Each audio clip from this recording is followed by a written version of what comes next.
Hey, Maddie. Matthew, Sythandone, Maddie, how are you doing? Welcome to Learning to Cope podcast. It's so good to see you. Nice to see you. Thank you for having me. Yeah, Hmm. yeah. We're happy to have you, man. Happy to have you.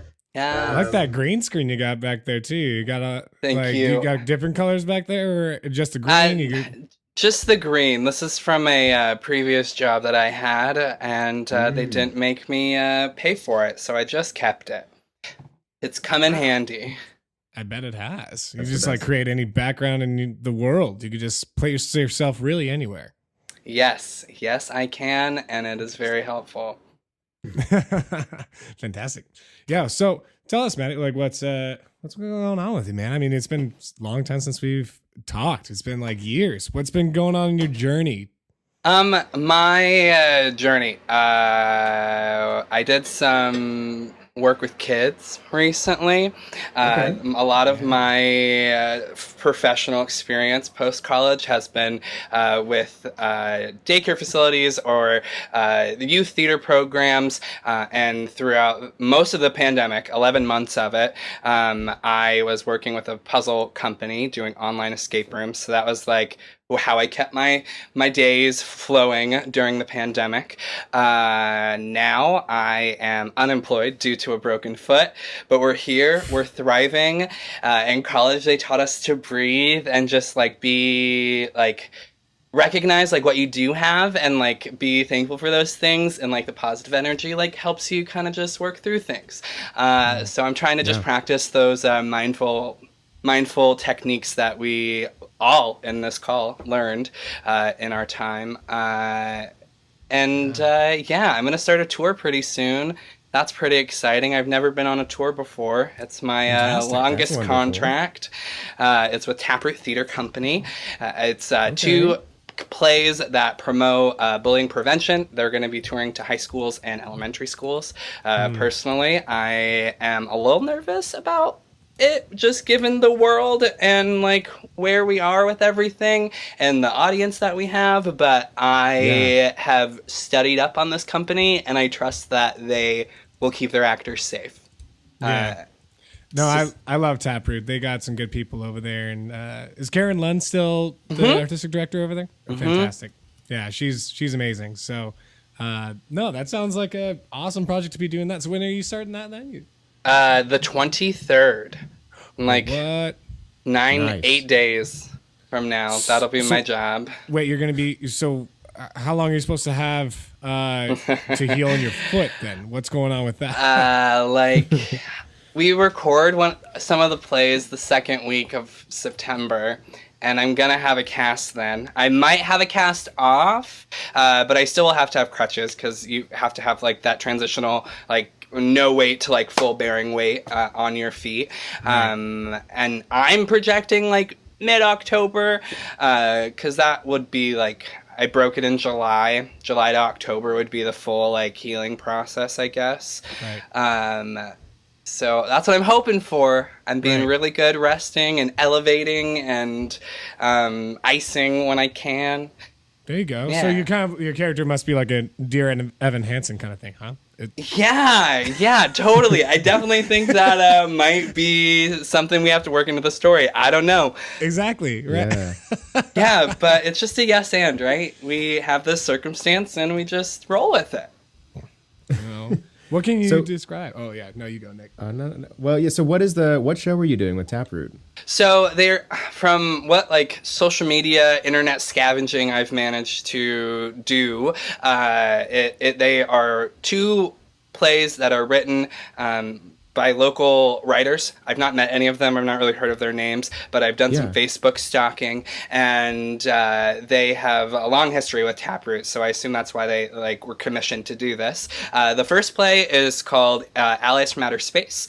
I play a character named Norm. Norm's the positive character and wants to make sure everyone's treating each other well and everyone deserves respect no matter what planet they're from.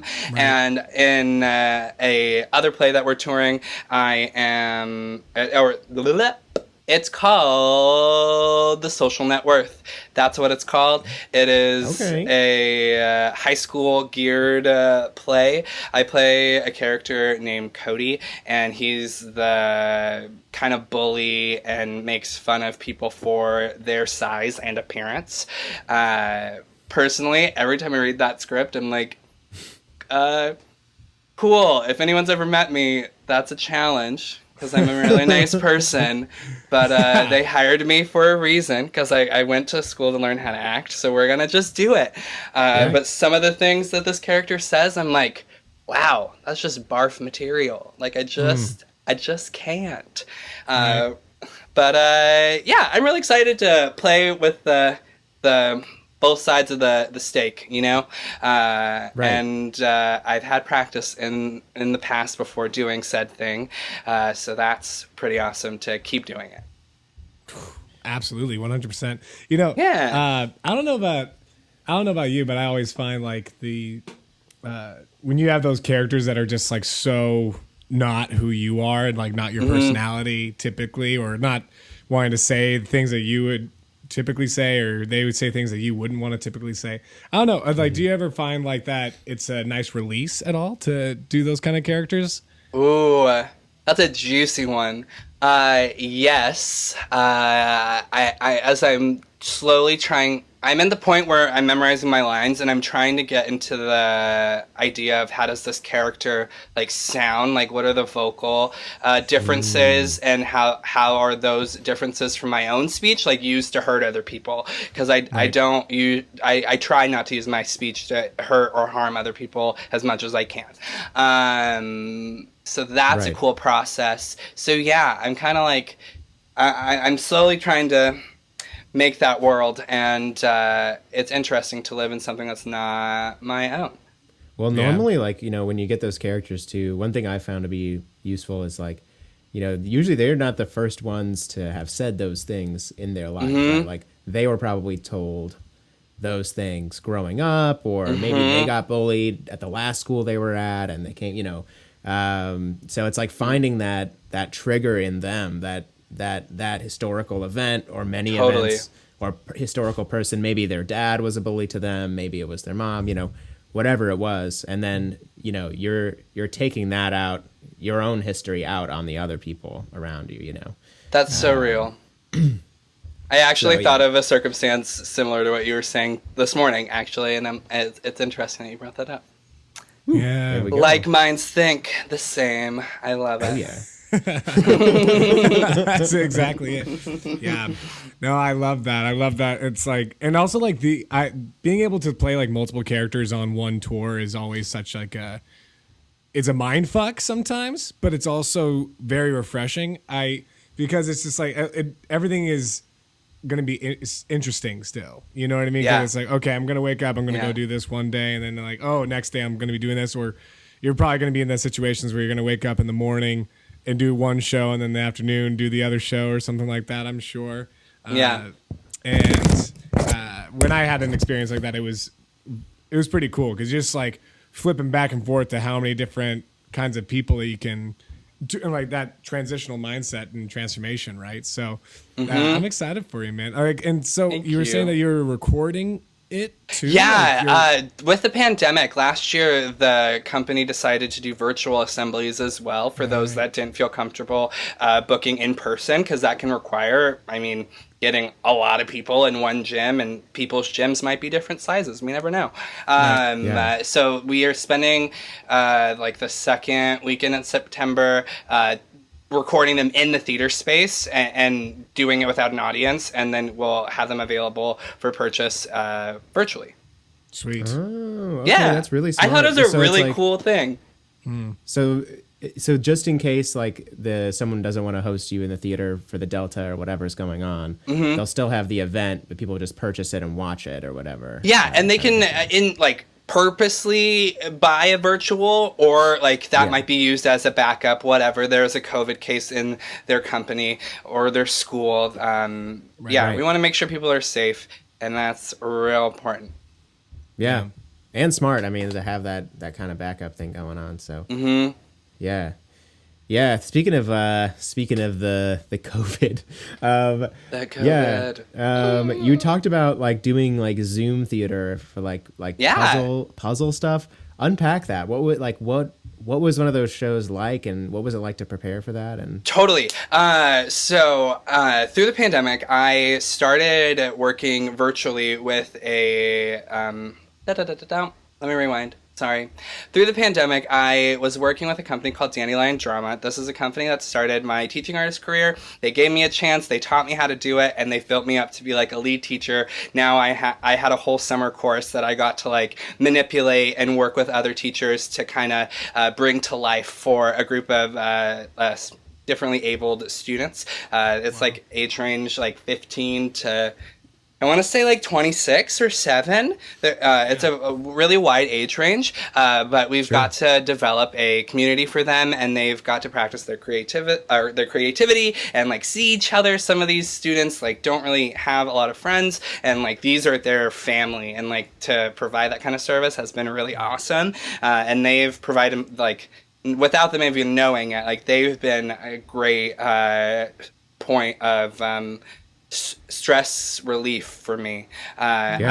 I used to teach that class while managing a puzzle room, which is a part of the question that you asked. I worked for a company called Puzzle Break. Awesome puzzle room. They're in Belltown. If you're in Seattle, please check them out. But I was managing for a little bit, and it was a lot of customer service and very stressful, but they let me take 1 hour off to do my drama class. So I was like, oh my gosh, that's so amazing. I love having a job. And sometimes it'd be really stressful, and I'd come to class like not prepared, or like I'd prepare it maybe 5 minutes before, and we just see what happens, because who cares today? But we do an activity in class called Gratitude Soup, and it's like one of our closing rituals that every day before we leave, we say one thing that we're grateful for. We like stir it in a little pot, and then we slurp it together. It's the cutest thing ever, and works with a wide range of young kids, actually. Wow. That's well, actually, I want to dissect more of that too, because I think that's like, I mean, with the Dandelion Drama and helping out in education, especially like artistic education, for where you're saying like differently abled people, like what, I mean, how do you go about like creating a curriculum for that?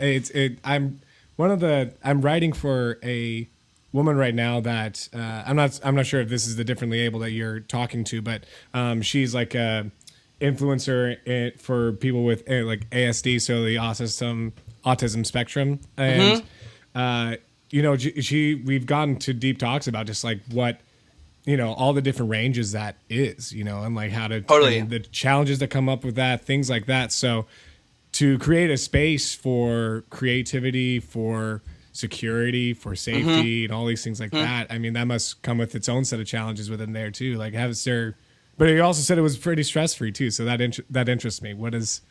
Well, this class specifically was not something that I got to kind of take the realm for this last summer class that I'm actually finishing next week. But previously, like March of like right when the shutdown started, and like a couple months in the summer previously, I had worked with another teacher from Dandelion, and that was their kind of creation. This the program is called the Creative Adaptive Performance Ensemble, and in its inception, it was just to build community for people that don't have much, and let them showcase and practice their creativity. And we did many like film clubs, DIY musicals. We did games together in classes. I worked at the Spartan Rec Center in Shoreline doing night classes with them, and while it was like the longest bus ride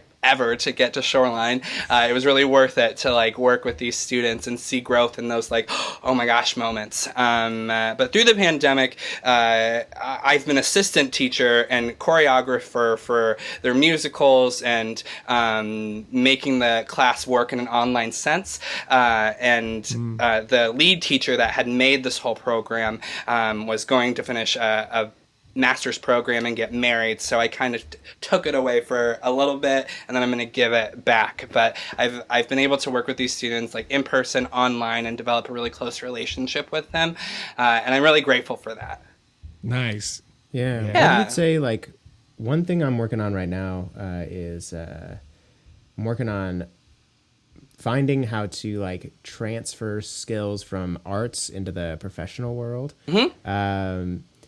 And how are you able to leverage your kind of arts education into getting this this gig with Dandelion? And then what kind of skills that you learned in college maybe, you know, help you currently when you're teaching that class?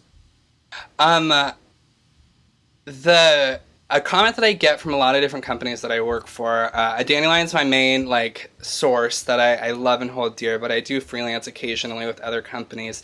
But they've always commented how I can control a room and how I can like the stage manager aspects of like a performance. Like I can make people like pay attention. I can still like get them to listen to me without being like, you need to listen right now. And it's just using, I think what I found is, especially with younger kids, using silly techniques or jokes or songs that my education has allowed me to like feel comfortable to do, you know. It's allowed me to have like the free wings to be silly, to be laughing on the floor in front of preschoolers saying, there's an egg on my head, oh no. Like I don't care what it sounds like or what it looks like, because it's just silly. And it gets like for preschoolers, for example, it gets them more engaged, it gets them laughing, and then you can kind of fizzle it out so they can come attract to you, because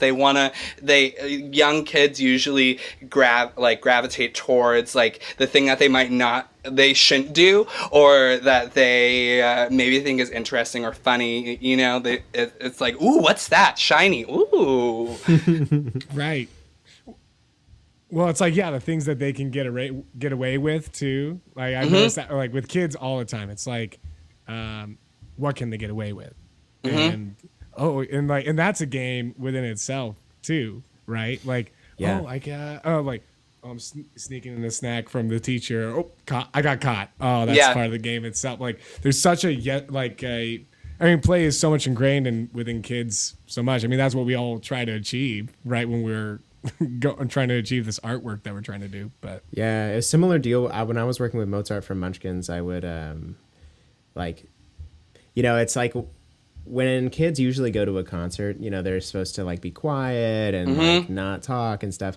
But when you give them the opportunity to be loud or to be rambunctious, that kind of gives them freedom, you know, because you're like, instead of like, oh, be quiet, I'm like giving them a noisemaker, you know. I'm like, here, take this shaker and like, you know, take this bell and ring it along, you know. And then now they're engaged. Now they get to, you know, it's not that they get to be bad, but they get to act how they want to act.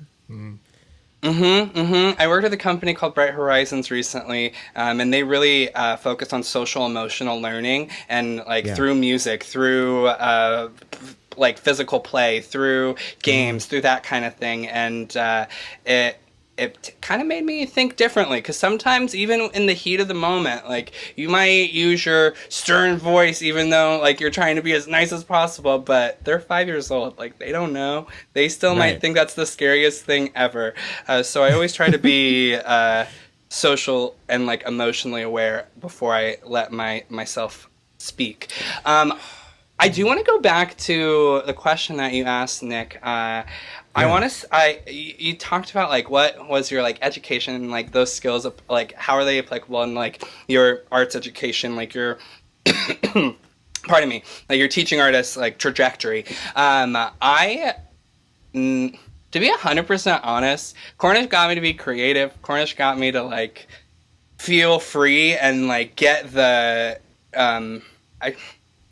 With what I learned at that school, it gave me the confidence and it gave me the drive and the connection. I don't think I owe a lot of my career really to my college. That's like kind of hard to say out loud, but I'm thankful that I paid.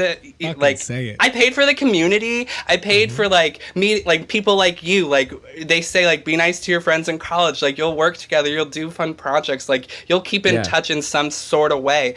And I don't know. I'm thankful for the experience. I'm thankful that like I got to like originate jobs at Cornish, and I got to work with students and like kind of change the department to make it better. And that kind of drive has set me up in my career. And like when I got to Cornish, I wanted to be an actor. And then I went through a Sheila Daniels class, and I was like, well, I don't know about this, so we're gonna make a 2-year plan. I'm gonna focus really hard on acting and like everything I possibly can learn here. And then in my 3rd year of college, I'm gonna just jump in. I'm gonna like go volunteer. I volunteered with companies. I tried to do anything I could to possibly just get into the door, and that I feel like has helped me like developing like a career plan so early in college. Personally, just for me, I was just like, I want to volunteer. I want them to know my name. Like I even did that in high school. I went to the Fifth Avenue like camps, and not camps, but like one-off classes, and I always would say like they're gonna know my name. That's all I want them to do. I just want them to know who I am and just to say hello when they see me. Like, and that happened, and like I don't know. It's about brand and like making people aware that you were like a kind person to work with. Yeah, dude. Maddie, I think that's probably one of like the biggest superpowers that you have that I have seen that like not that other people could really put into their work to put into their own business lives too, is like how much of a go-getter you are. And like that, or just like from witnessing you like from Facebook or whatever, like given those connections that you have, like working with how many people and like how many different companies that you had the chance to like touch and be a part of and help and assist. It's pretty rocking. And so like you're talking about like getting all the different volunteering positions, things like that, for someone that wants to be doing what you did and like being able to get involved with people, getting involved with companies, things like that. What is some of the best advice that you would give for doing that? Look up TPS if you're in Seattle. I assume performance theater communities have similar websites to TPS, and if you don't know what TPS is just like a community hub. Jobs are posted, auditions, classes, there's calendars so you can keep in touch, and sometimes organizations will offer discounts if you like sign up for their membership and use their website. So look out, if you're not from Seattle, look out for that. But I would just try to go see as many shows as possible, and when you audition for people, say thank you. Or when you go to interviews, when you leave, like if you're really excited for something, like just say thanks. Like that extra mile will mean so much to someone else, because it's likely the person or like the 5 other people that are auditioning or working or trying to interview for your job are going to do the same thing. Like you can assume, I don't know, in my experience, people are like, what, you do that? I don't know. My grandma was a manager, or is a manager of like a big like seafood company, and she works in trafficking. Like she's always taught me to like be very like organized thoughts, and I think her like work ethic has translated into like how I like view the world and see my career. And I don't know, be nice, go see shows, and don't be scared to like talk to people afterwards, or maybe like their thing on Facebook. Funny story, like I started with Dandelion Drama just because I randomly added the artistic director on Facebook. I thought I had seen her at a party or something, or an event that I recognized her from, and she just shot me a message on Facebook and was like, do you want to meet with me? And I was like, okay, why not?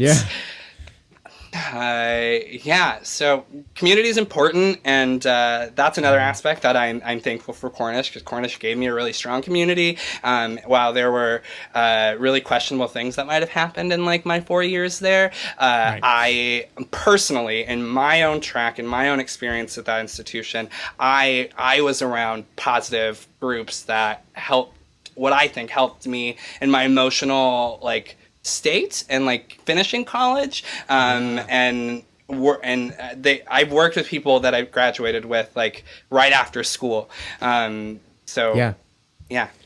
Bro, I felt that, man. Like I think that is something that I've realized now that I'm here in Georgia, and like when I first graduated from college, I didn't realize what I had as far as a community goes, right? It was just like so greater than there, and it was such a gift, right, to be able to have that. And it's coming up on a year that I've been here in Atlanta, and that was something that like has been so.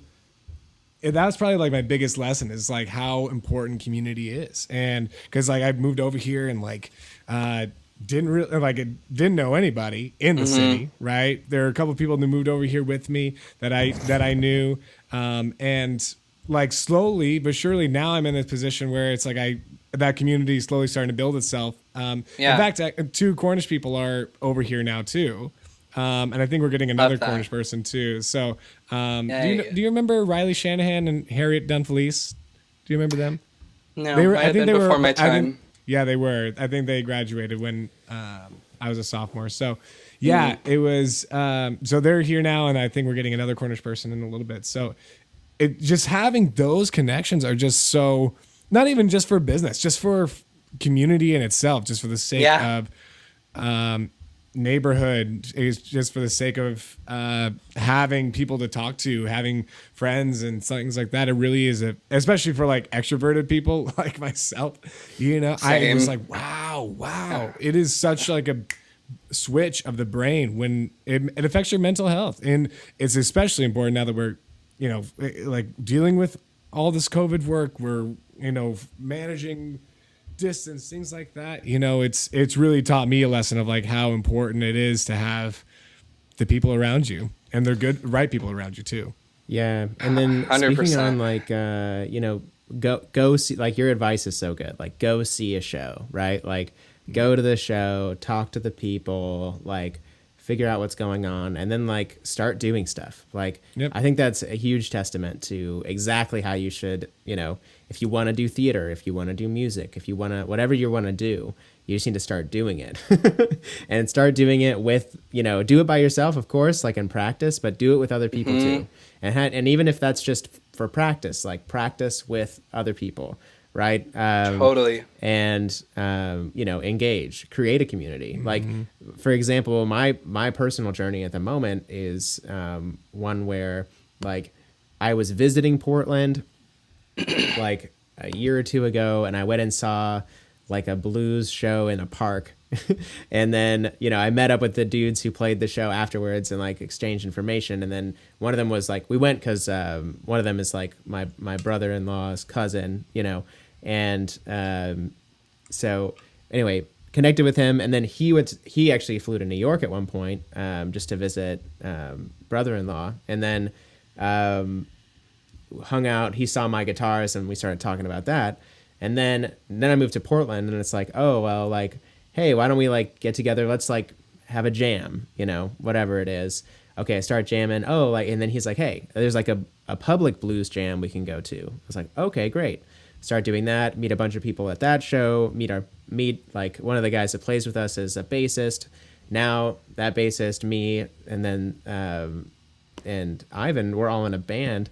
And now we're playing shows all the time. Like, and so it's just like snowballed and snowballed. It was just from like, oh, I saw your show. Oh, I saw you play guitar. Oh, let's like jam. You know, we're just doing that in a room, like either at my house or his house. Oh, let's go do a show. Oh, let's start having a band practice with like a guitar, like a drummer and a bassist. And, oh, like we have all these songs we've been writing. Like, oh, I booked us a show. Oh, let's go play the show. Oh, let's do this. Oh, now we're recording an album. Now it's this. Now it's just like, it's a snowball effect, and that can happen to anyone, but you have to be willing to put your foot out there. You have to be willing to put your foot in the door, willing to have that conversation, willing to meet up, willing to go to practice, willing to say yes to a public event. You know, it's like all those steps. You just got to get your foot in the door and then continue to say yes and continue to work, continue to show up. You know? Even if it's scary. Especially if it's scary. It's always scary. It's never not going to be scary. No. Yeah, that's the thing. You have to be brave, right? That's what I always tell myself. Like, it's like if you're feeling the fear, Like I tell myself like an actor is brave, but it applies for musicians. It applies for any type of performance, even visual 100%. artists who want to put their art in a show or even post it online. Like an artist is brave. It's hard to do this. So yeah, put your foot in the door, do the show, put your art on social media, whatever it is, but put yourself out there. Yeah. Right. 100%. And you know, like the other thing too is like, even if something that I'm telling myself too, within like putting out your own art or whatever, and it's like if you get a hater, right? You get someone that's, because it's always for artists too, like you can get 1,000 great comments, and then we always focus on the negative comment, right? Yep. You know, it's that one bad one. That one is like, you suck or whatever. But the other thing that it is like, well, if you're not getting people that are, they're still charged by the art, right? Like by the creation that you had, they still had a response, and that's better than not having any response at all, in my opinion. And the other thing is like, if you're not making statements with your art, if you're not doing things and making chances, taking risks, and getting people from all different sides, that some that enjoy it, some that don't, I don't know if you're doing it right, because it's like the purpose of art is to also force conversation, is to have conversation. And it's like, you know, it's like if someone is a hater of it, it's like, okay, why? You know, talk to me. Maybe I agree, maybe I don't. Maybe I can still say fuck you. Maybe I can be like, oh, that's a good point, or like something like that. I don't know. Yeah, but it's I think the emotional response when you get someone that's like, whether it's a excited response or your art made them feel something. Totally. Yeah. Yeah, for me, I just ignore it. That's my go-to. It's just like, oh, that's drama and hate. That's also a really good one. Nope, that's below me. Like, that ain't me, homie. No. Like, you know, peace. Yeah, still not something to dwell on, for certain. Still not something to be like, ooh, I'm obsessing over those things. I mean, it is amazing how, like, I know some people that can just, like, focus on those, like, negative Twitter replies or negative whatever, things like that. That's not me either. But it's like, ooh, like, that's funny. I always laugh at those kind of things. I mean, I think Nick and I, we got a message from someone about the podcast once, and I was like, bro, we got our first hater. I was like, it's so exciting. You know? We're doing something with it, you know? I was happy. I was like, oh my God, people are listening. Yeah, well, and people have their own agendas. Some people, like, your agenda, like what you're doing will just clash with some sort of worldview that they hold. And that's been for me almost like, maybe I've had a couple that have been really specific where it's like, man, you're paying like way too much attention to my thing. But at the same time, it's like, I've had, like a lot of the, especially social media haters, are trying to push some sort of narrative in their own mind. And what you've shown them has created some sort of dissonance. It doesn't line up. Like one of our haters, and we won't go specifically, I would say that sent us a message on social media, had a totally had a whole like agenda that just didn't vibe exactly with what we were saying. But I think what we were saying was just making them uncomfortable, right? So they wanted to write it out, time to get I think, if I'm putting myself in their shoes, to get their own feelings and emotions out, because it stirred up something in them, right? And then we had someone we just had a hater message our band, who was mad that we were posting up shows on their page. So they run a social media page that is exclusively for promoting Portland live events. There are like 20 or 30 of those pages, by the way, right? We have been promoting our stuff on their page just like everything says we should. But then we got a message from them that said, like, you have been violating our community rules because you're posting stuff where people, if they went, they would have to wear a mask or they would have to social distance.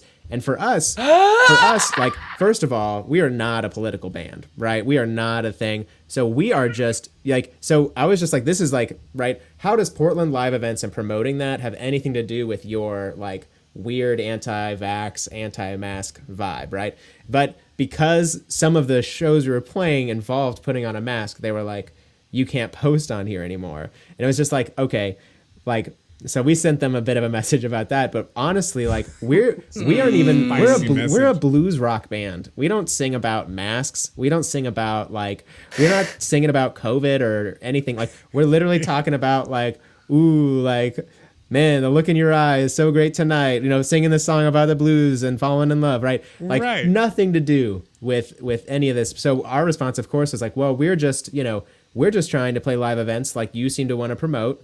And we're abiding by the rules of the establishment that is paying us to play, right? Like we are doing our job. That's it. That's all we're doing. And that's what gets my goat about it. It's like you're not hosting the venue, nor are we setting the band rules. Promoting the venue. Right? Yeah, it's like you're. Yeah, what? So funny, dude. That is so crazy. People can get so funny on those social media platforms. Sometimes people have a specific thing to say about your performance, but I would say most of the time what you're doing is just somehow clashing with their worldview, and they are feeling very uncomfortable and need something to happen. So they send you a message. That's real. Yeah, that's real. That's real. It's real. It's a real. You stinkers, you haters. It's a real. Yeah. We see you. We got you at our sites. We all see you. Looking at you. Maddie, how's Seattle been for you, man? Is it beautiful over there right now? Tell me about it. I miss hearing about it. It's a little smoky up here. Right. It's not too bad. Oh my god. Yeah. It's kind. I broke my foot, so like I haven't been outside much. But it's okay. It's kind of humid a little bit, a little hot. Yeah. But I'm lucky to live in a basement apartment, so I get some cool air down here. Nice. So I'm not that mad about it. Yo, when I went to Idaho a couple weeks ago, I went over for a wedding, and the smoke was crazy. That smoke was gnarly. Horrible. I was like, that is. I was like, I palpably like I felt something in my throat the entire week and a half that I was there in Idaho. It's like that. It was that bad. And I can only imagine like how it is over in like California, Oregon, like over by like where Spencer is, I'm sure too, like Medford, Southern Oregon. So this is the weird part about that. The wind, it has been going from ocean to inland the whole time. So that's why you're seeing all the smoke in Idaho. We're not getting like our air quality here is spectacular, even though there is fires going on, like maybe 100 to 200 miles away south, but very close even to some of those folks. All of the smoke is blowing inland. So crazy. That's why Idaho is getting it so badly. So, sorry. It's a parting gift for all the Californians that are moving to Idaho, I guess. Yeah. California is like, fuck you. Yeah, exactly. You helped kill me, and now I'm going to try killing you. Oh, my gosh. Oh, dang. Yeah, man, I really pray that the fires just stop doing what they're doing, and I would just pray for rain. I just think that it's so sad. Yeah. Not to bring up too much climate change stuff, but like the report that they just released in the UN isn't so good. I mean, they basically said that even if we, like what they want us to do is cut emissions by 50%, but they said even if we did that immediately, which is impossible, we would still experience the same weather, only a tidge bit worse each year that we're already experiencing now. So this current phenomenon is not a phenomenon. It is the new normal, and and it's going to get worse every year. And even if we cut our stuff by 50%, it's going to continue. So it literally is just as the baseline. Every year that we go up, it's a new floor that we're at. It's not we could reverse it and go normal. No. We're setting a new floor. It's not gonna. We're not gonna dig under this. So I don't know. Yeah, kind of scares me a little bit. Mother Earth is like, all right, baby, reap what you sow, time. Bro, we got plagues, we got fires, we got floods. I don't know. And there's the killer bees that are now in Washington. So we got locusts. You got killer bees. Where are there any other, like, we got the 7-headed dragon that I think they're cooking up somewhere. And raining frogs. It's got to be frog rain. That's horrifying. Yeah. Yeah, raining frogs. Yeah, so we got almost all the heads of the apocalypse. Side note, though, Nick, you guys should write a song called Frog Rain. I feel like that'd be a cool title for one. Frog rain. Frog rain. Rain of frogs. Feeling toady. Ribbit, ribbit. Ribbit, ribbit. I love that. See, he's cooking up something already. He's already got something going on. Feeling toady. Yes. See, if we're gonna go out, might as well go out in style. You know what I mean? Frog rain. Right. Yeah. Chocolate rain. Oh yeah. Yes, you better get it. The memes that how they have like the movies that made us. You know that documentary on Netflix. Yes. They're gonna have to come out with like the memes that made us. Oh you yeah. know, for like millennials and Gen Zers in the coming future, because like Chocolate Rain is definitely one. Oh, well, yeah. is it like the best. shoes? Like, gonna get some shoes. Oh my God, shoes. Yes, that one. These shoes rule. Yes, man. That's like the beginning of everything. Like, YouTube. People were being like, I can just be so fucking weird on this platform, and people millions of people are gonna see it. Yo, Chris Crocker, Free Britney, big redemption arc. Free Britney, big redemption arc. Dang. Yeah, calling it like it is actually really huge. Yo, back in the early 2000s, Chris Crocker was on it. On it. Yeah. Wowza. Did you just see that her father got out? That is nuts. That is crazy. That's exciting. I'm sure that there's still like so much more shit that she's got to be dealing with. I'm not saying like she's 100%. Out of the woods yet, but I mean that's something. Yeah. That is one thing too. I mean, just like it is crazy. Like from Britney to like Andrew Cuomo, you see that like he just stepped down. Yeah. What? Oh my God! Isn't it like history is so funny about all those things, right? Wow. Back to Britney too. Like, did you see the Black Mirror that had Miley Cyrus in it with? The doll of hers, right? Yeah. I thought that was like kind of silly at the time. I was like, this is a weird Black Mirror. It's not like as dark. I think as it could be, as some of the other episodes were. Mm-hmm. But now I'm like watching the Britney thing. I'm like, oh, this is like 100% real. Like, this is a Black Mirror that is like exactly what's going on with Britney Spears. Like, exactly. To literally, like, own someone's she wasn't able to control a bank account. She wasn't able to control literally anything about her life, and that is just. In this country that you can do that is just absolutely insane. I can't imagine being solely responsible for making millions of dollars and then being put on an allowance by your parents. Yeah, dude. Yeah, right? Oh, miss me with that. No. Miss me with that one. No. Couldn't even date. Like, you couldn't date at all. Like, all of your dating life that's gotta fuck you up. Oh yeah, bro, it's like you're literally grounded for like actual life. Like, your parents say that to you when you're like 16, like you're grounded for life. Mm-hmm. Yeah. Well, they weren't playing over at that's what it is, Spears man. household. Those celebrities when they're young, man, it's such a. I remember back when I was a kid, I used to be like, man, I wish I could be a child actor. Oh, I want to be on those TV shows. Everything I want to be in those movies. And now I'm like, good dodge, or like bullet dodge there on that Dodged one. so many bullets. I remember like God. My mom was taking me into Chicago every week for like modeling when I was like a really little kid. Yeah. And I think one time I just like wanted to stay in the tub. I think I was like getting a bath before going or something, and I was like, I just want to play with my toys in the tub.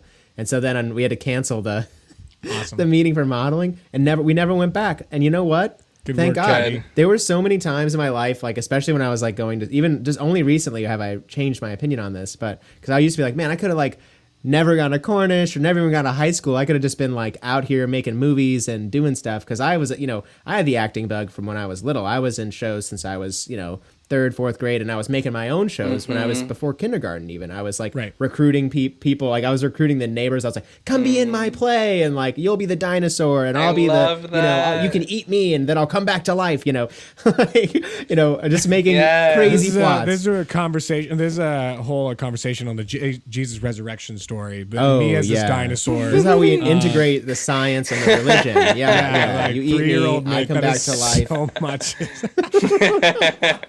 That is so That's awesome. Oh yeah. But yeah, glad I didn't do that, because like there's so many sharks out there that are just waiting to, and we see it, right? We see it with even from people from our, it's just terrible out there. Yeah. So you got to be really, really careful not to go in too soon. You need to know who you are and be strong in who you are. Yeah. Have a strong, sense of self, and you have to have self-value before you go. And, because it's just very easy in this industry. If you start to make it, you start to meet producers and people who have and want to exert power over you and can easily take advantage of your situation. There's another thought that I just thought about that too, where it's like, even the craft about it can be too much. I mean, like, what was it? Like The Sixth Sense. You've seen that movie? Like, I See Dead People. I think so. Yeah. Like that kid when he was going through it, like like you're, like say a 7-year-old kid, right? Or like even sometimes even younger, and you're like put into like these horror film situations or things like that. You're on these like high stakes situations and scenes, and you're probably working with some fucking method actor that's just kind of treat you like shit. That's going to be like, who was your bud when you first started the project, and now he's like deep into his world, and you can't like and just like it scares a kid, and like I'm going through the psychological world. Like you don't know what the real world is like just what you're saying, Nick. It's like, oh, I'm a dinosaur right now. It's like, oh my god, I actually see ghosts and stuff like that around all over the place. It's like if you don't have the proper exit strategy when you're 6 fucking years old, right? You're just trying to play pretend, and you have all these like you're just trying to play pretend and play house or play whatever you're playing, and the director's like, not good enough, cry again. I couldn't imagine doing that. Like, I feel like if I was to send my kid to do it, first of all, it would be like so strict. Like I would be at every shoot, and I would be making sure there would just have to be so many levels of like safety. And I just know that a lot, there's a lot of people who don't really maybe value their kids as much as they should, or don't know, or have no idea that it's something that can go wrong, and they're sending their kids. The story of child actors is beyond sad. So the one that I heard was one as child actor that like seemed to have made it out all right, from what I gather, was Elijah Wood. Like yes. Have you heard him talk? He's so normal. Dude, he's so normal. He still loves to act. Yeah, still loves to act. And he does weird it's not that he doesn't live an interesting life. He lives an amazing life. This dude is in incredible projects left and right, has super crazy work that's amazing. You hear him talk, and guess what? You want to go to sleep. And that's how it should be. These are just normal folks. Yeah. When you get these people that graduate from the child actorhood and like all of a sudden they're going off the rails, it's like, first of all, like, I think that there should be some level of where that's okay. Like, I think it's insane that we hyper focus on these people. Like, they're turning 19 and 20. Like, I remember going to college at 18 and going off the rails and going and partying and going and doing insane things, meeting people, trying new things. Like, it's a phase that we have to be okay with. And a lot of people aren't okay with it, right? Especially with like the Disney child stars, because we see Hannah Montana as Hannah Montana. And so Miley goes out and starts like partying and doing stuff that is like actually straight up normal for her age and for her stage of development in life. But we can't see it because you're supposed to be, you're supposed to be this kid or this person that my kid looks up to. And it's like, it's a character, man, Yeah. Society seems to not be able to separate like what you see on screen versus the real life, like what these people are actually going through and doing. So, and that's another thing. Like, how are you going to control that as a parent? You know, even if I'm there watching my kid, making sure all the shoots are right and no one is like trying to exert power over anything or do weird stuff, like, and I do that successfully. Well, if they play someone that some Midwestern mother looks up to or thinks that, you know, their kid looks up to, well, now that my kid turns 20, goes to college and like starts partying, and the paparazzi's going to shoot him, put him in the news, and then my kid's going to get hate mail. Like, I just don't think it's justified, or you know, I just don't think it. No. It's just too many traps. So, I don't know, y'all. I don't know either. Who knows? Nobody knows. Who knows? But no one. Yeah. But put your kid in local theater. Put your kid in local community stuff. You know, like this is there's such healthy growth that happens there. You know, maybe don't put them on Nickelodeon. I don't know. Right. Yeah, I mean, like, you also, I mean, there, what was it? Kenan Thompson, right? I think he's another one that did it and that did it well. You know what I mean? He's gotten out and he's been able to do stuff, be on SNL, things like that, and be crazy successful child star. But then you also have like Amanda Bynes, and it's, I mean, yeah, it's especially interesting. You're so right about that too. Like, being young, could you imagine having like, you have like a million plus people looking at you all the time at 19 years old, like going through, I'm like, I don't want back then I was like, yeah, but then now I'm like, oh, thank God. Like I feel like I'm ready for achieving those kind of things now, like doing projects, things like that. I'm happy to be doing those things now.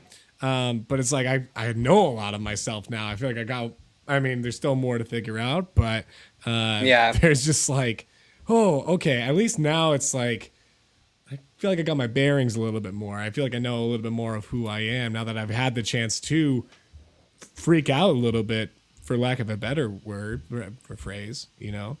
I get that. Right. Yeah, and I think there is a road work out there for people to do it correctly. I think for sure.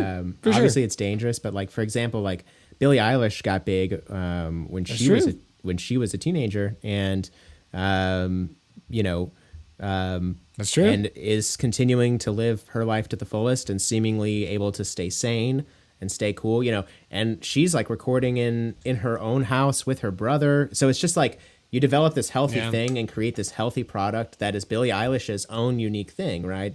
And then, you know, and she's also already like, she turned 18 and like went and did a shoot with GQ because now I'm able to, and that's like a perfect jump, right? Like GQ is like respectful but sexy and cool and like and so it's like she's kind of creating her own arc rather than letting people like dictate what's gonna be her thing. So because I think the difference there is that she holds all the power. She has her name. She owns her music. She, you know, she is doing all the things that she wants to do. And I think that's what's important. It's like giving these kids to not do what happened with Britney Spears, where now everyone owns her records. She's on an allowance. Her dad controls her life. It's like, no, Billie owns her life. Billie owns her records. Billie owns the business. Billie, you know, so those are the things that like you have to empower the kids, you know, or they're, you know, if they're out of power, then that's, you know, they're just it's really dangerous. So, you know. And that's why I like being a teaching artist. Yes. That's like the biggest thing. I had a kid the last time I did my very last week of musical theater class, like right before we went on, they were like, "Oh my God, Mr. Matty, I'm so scared," tears rolling down their face, and I had to like take their hand for a moment and like I had them breathe with me. I'm like, "You are safe, you are awesome, and you are powerful." Yes. We practiced this, and everyone in that room that you're gonna go perform for right now loves you so much. Dude. That's so good. That is the kind so of shit true. that's People need it. So, like years later, be like, Mr. Matty, I'm gonna remember that moment, that like cherished moment that those had. We all have had those moments, right? And yeah, we do. I have those teachers too in my life. That is some of the most, and that's truly like the community aspect that we're searching for, right? It's like that's one of the best things about theater specifically too. It's like you get to go right before going up on stage, and then like having all those fears, and to have a rock right? To guide them through it. Okay, well, I know Mr. Maddie believes in me. Yeah. Right. That's the director's job. You got to believe in those people, even if they're 5 years old, even if they're like 100 years old. Just believe in that they are here for a reason. They're going to be their best creative self. And like, if you are a good director, or if you are a good teacher, you're going to get them to like a vision that you might think is like the better thing, or like what is the vision that should be happening. Right. It's all about guiding and making sure people have like a safe room to grow. And I think I said earlier, like, I don't like think Cornish gave me a lot of my like career. I do think Cornish taught me like dare to suck, and I've used that in mentoring sessions. I've like told people that, and they're like, whoa, like, oh, like some, like I remember my freshman self like hearing like Richard, the like chair of the department, say like suck. I was like, that's weird to like hear him say that. I want to be amazing. Okay. I want to be phenomenal. I want to be amazing. Like, what the hell? Dare to suck. Creating a safe space is really important, and that's what I love about teaching. That's so lovely. Absolutely, man. Yeah. I love that. And I love that. I mean, teaching is one of the best things that we can do for... Whoa. Everything good over there? Yeah, just stuff keeps falling, but we're here. No worries. No worries. We're here. Well, then Maddie, I mean, like, what would you say? I mean, for yourself, like as far as a teaching artist, like an artist in general, like where you see this going is, it seems like you've kind of awakened to a whole new thing, and so, where as far as like where you see yourself going, I know you're doing Taproot, you're doing this next project, we're coming out, once we like fully get out of this COVID world, things like that, and however long that's going to be, like what do you see yourself doing next? What are the things kind of inspiring you right now as we come to a close? I really want to have some... That's a really big question, and I love that we're closing with it. Yeah. My dreams, I want to keep teaching. I want to get like maybe more credentials and like learn things to like bring to the classroom. There's been previous like really in-depth like courses that the Children's Theater has taught for teaching artists. So like I hope that there are courses like that in the future that I can attend. Yeah. Ideally, I'd go back to school and like get like a legit degree to be like, welcome. I could have my own like classroom. I don't know. I really like the idea of leaning into teaching, but I think I need to develop like actors are supposed to have their own business. So like I really am trying to use this touring time to like develop a brand for myself, save money for the future, and like kind of have some money saved for like tweaking things in my career, like a website, all the other photos, and I want to sell stuff. Like, I don't know, my time is valuable. Like, I have things I could sell. Absolutely. So like I'm trying to build a brand, and I hope this tour will do said thing. And from there, I'm hoping to get like maybe more stage experience. Taproot's doing Peter and the Starcatcher there you go. in July, and I'm like, oh my god, that's right after like the tour is done. I want to do it so bad. Absolutely. So I'm kind of just jumping into the unknown, like in the near future, but like in the long term goals, I wanna get more teaching credentials. I want to make like actual curriculum. I kind of am in like this creative drama, like teaching artist realm, and I think I can evolve more. I think I can like take other facets of my theater. Like I direct musicals sometimes for youth. Right. So like I want to do that too. Like I applied to Village to be a youth musical director there. Yes. So like trying to just extend my network, really still doing what I did in college, and I'm thankful for the community and the network I have, and like my family that is here to like make sure I'm thriving and doing well. Hell yeah. Yeah. In short, teaching, trying to do acting more. I don't know how to do it, but I'm just gonna keep going, and just keep working on my community. I want to teach more. I said that like 500 times. Well, sorry, I get nervous sometimes. True. And I think it's fantastic. And I think that, for anyone listening, Matt is a fantastic person. And I would, I don't have kids, but I would definitely trust them with Maddie, especially as like a theater artist and teacher. Like, we've worked with you before. We know how amazing you are. And it's just so good to see you thriving, and to see you teaching classes, to see you going on this tour with Taproot Theater, to be applying for stuff at Village. Like, it's just lovely to see. So, Thank you. Quickly, congratulations on making this life for yourself that seems to be feeding you, and you seem to continue to love and grow with. It's awesome. Yeah, thank you very much. Yeah. I really appreciate that. You're such a rock star. I'm so happy to have you on. We'll look forward to seeing you more on your journey as things go along, my friend. Yes. Oh, before we leave, next, I don't know, maybe the next spring, if you have HBO Max, you should look out for the movie Kimmy. It's a movie that shot in Seattle, like in May, and that's all I'm going to say. Ooh, okay. We'll be on the lookout. I'm not like super huge. I'm just like a little walky person, but that was a fun experience that I got to do as well. Well, I'm very excited about that. Let us know when it hits, and we'll post it on our page and bump it up. Yeah. So, post it. Yeah. We'll let it out. Awesome. Well, Maddie, thank you so much. Thanks for joining the Learning to Code podcast team, buddy. It was a pleasure seeing you, dude. Yes. Nice to see you. I hope you have a great rest of your day. Thank you. You too.